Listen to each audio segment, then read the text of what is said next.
नमस्कार। गृह और परिवार में आपका स्वागत है।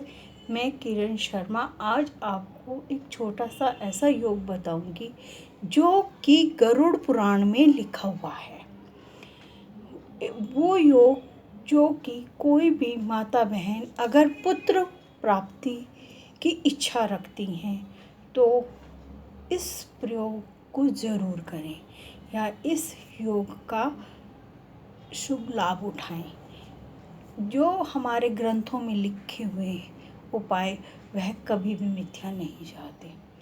हमारे बड़े लोग तो हमेशा उन्हीं छोटी छोटी बातों को ध्यान में रखते हुए अपने कार्य करते थे।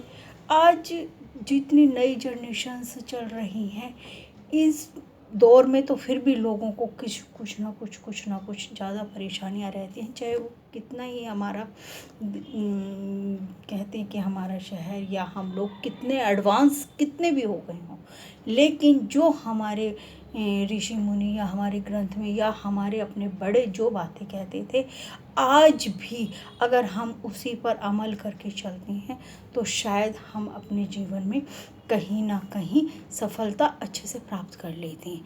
जब हम आज के नए दौर के साथ देखा देखी उसके पास ये है या ये चीज़ें देखा देखी में जब हम अपना कार्य करते हैं तो कहीं ना कहीं हम पीछे रह जाते हैं।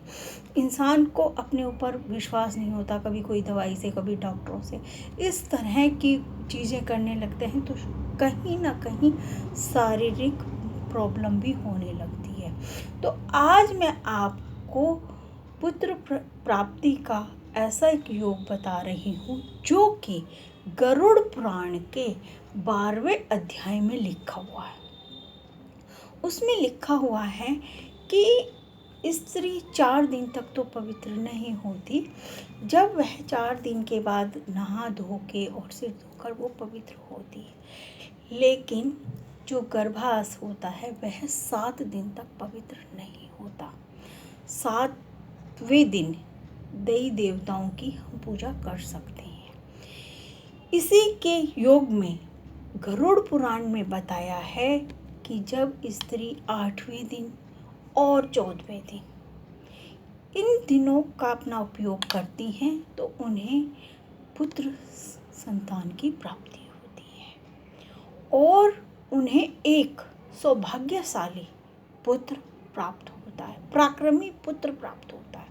8 और 14 वैसे उस एक ये है कि 8, 10, 12, 14 और 16 सिर्फ इतने ही दिन की गैप पर ही स्त्री गर्भ धारण कर सकती है, ये इस बीच में। लेकिन ये 2 दिन बहुत ही मुख्य बताए हैं कि इसमें पुत्र आज्ञाकारी, पराक्रमी, यशस्वी, तेजस्वी प्राप्त होता है। लेकिन इसके साथ एक चीज़ और है कि इन दिनों में आपको एक चीज़ का और ध्यान रखना है कि ये जो हमने आपको दिन बताए हैं इन दिनों का प्रयोग आप ना तो नवरात्रि में करना और ना श्राद्धों में करना। कहते इन दिनों में हमें थोड़ा पाठ पूजा में ही या भगवान में ही ध्यान रखना चाहिए। और अगर इनसे अलावा हम जो करते हैं और आपको उस टाइम पे आपको ये देखना है कि एकादशी नहीं पढ़नी चाहिए, अमावस्या नहीं पढ़नी चाहिए, क्योंकि जब ये तिथियां भी पड़ जाती हैं तब भी हमारे संतान उत्पत्ति में या संतान के साथ कुछ शारीरिक प्रॉब्लम हो सकती है। कई बार आपने देखा होगा कि जन्म लेने वाले ही बच्चों को कुछ ना कुछ प्रॉब्लम होती है और छोटे ही बच्चों को बड़ी से बड़ी बीमारियां लग जाती हैं जो सारी उम्र के लिए रहती हैं। तो अगर आप ये छोटी सी बात को ध्यान में रखते हैं तो ना कि जैसे कहते हैं, ठीक है मैं ये नहीं कहती बड़े बड़े रिसर्च या बड़े बड़े साधु महात्मा दवाइयाँ बताते हैं, लेकिन उन दवाइयों के साथ अगर इस चीज़ का भी ध्यान रखा जाए तो हमें एक अच्छी संतान की प्राप्ति हो सकती है।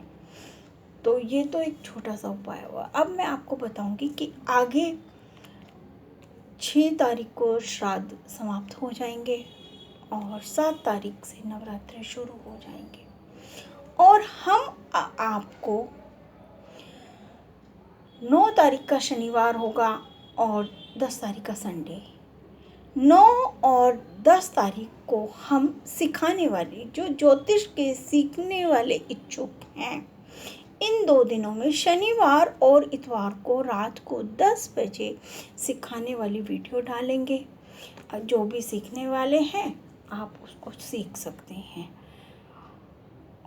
और अपना कोई भी परामर्श हो या कोई भी अपनी बात हो, आप हमें कमेंट बॉक्स में लिख सकते हैं। नमस्कार।